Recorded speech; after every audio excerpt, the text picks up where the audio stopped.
अब भौजी के बियाला एक हफ्ता हो गए। भौजी के फेंसा काहे ने फाटे? अरे छोड़ ए चचा हो कोदर पिटालन त पिटालन भौजी के पटदार में तो हक जतई नु चला बे भैया। हां गहुमा में पूरा हो बन के राह हो गल, बन के हालत दिमाग खराब हो एकरा से। बन केरावा हो गए लगे मोथा हो गए।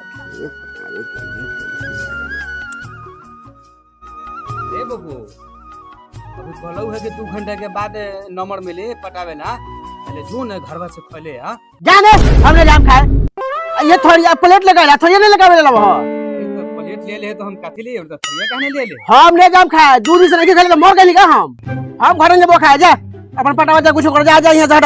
अरे अरे त काहे ऐसे खिसियालत रे? तो रोज 2 दिन पर 4 दिन पर तू डरामा ना दलस का बोलू तोरा? ए हमरा का भइल बा नहीं भइल बा तोरा का मतलब? हम नहीं खाम तो नहीं खाम कह दनी तो अरे रोज 2 दिन पर तू डरामा कर रोज हम 2 आदमी के बुला के तोरा के पूछे तू काहे ना वो। हां सुनो है देखो ई का डरामा करे बा ना वो। जला बे भैया। हां गहुमा में पूरा हो बन के राह हो गल, बन के हालत दिमाग खराब हो एकरा से। कौन केरावा हो गइल लगे मोथा हो गइल। मोथा ना हो का मुसी चा कहला बोलैली। हां अरे जोनेत बड़े भालर चा का भलो अरे रोज ये 2 दिन पर डरामा ना दे पाए एकरा से कने पूछो कि काहे नहीं के खाई। का वो बिल्कुल दर का लगे ना इतना नखरा कोले बड़ा समझ रहे हो? उम्र हो गल तो और बियाह शादी करेला बटे काहे से कोले बड़ा? इस सज्जन को क्या तकलीफ है हमरा भाई? से का पूछले बड़ा? इनके से पूछे नहीं, दोनों बेकत का कइले बा हमरा साथ में, ई लोग पूछा इनके से काहे हो काहे से कोले बड़ा हो? हम कहां कुछो कले से बताई तब नहीं।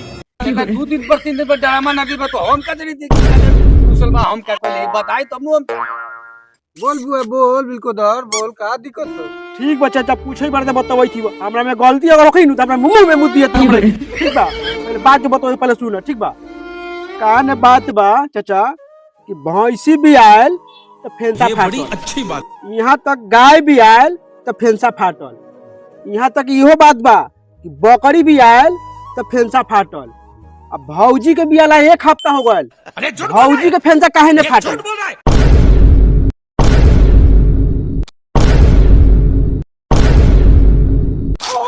अरे देखले का बारे तो साफ घोड़ प्रयास की दम लिखा कोलो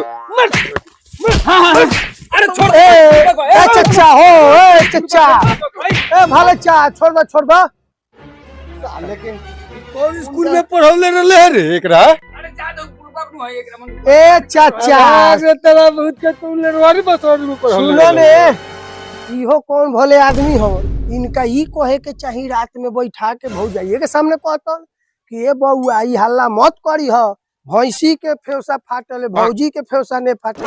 ई मार दावा होल पीट करवैले हवन जा। अरे तो पूर्वक है आ तू ओ भालर चा बुढ़ारी में का? अरे भाई तो ये ऐसा ने बात कहले कि जो ने कोनो कहले लख तोन कहले कि बताओ तो भौजाई के मेहरारू के फेंसा फाटल है।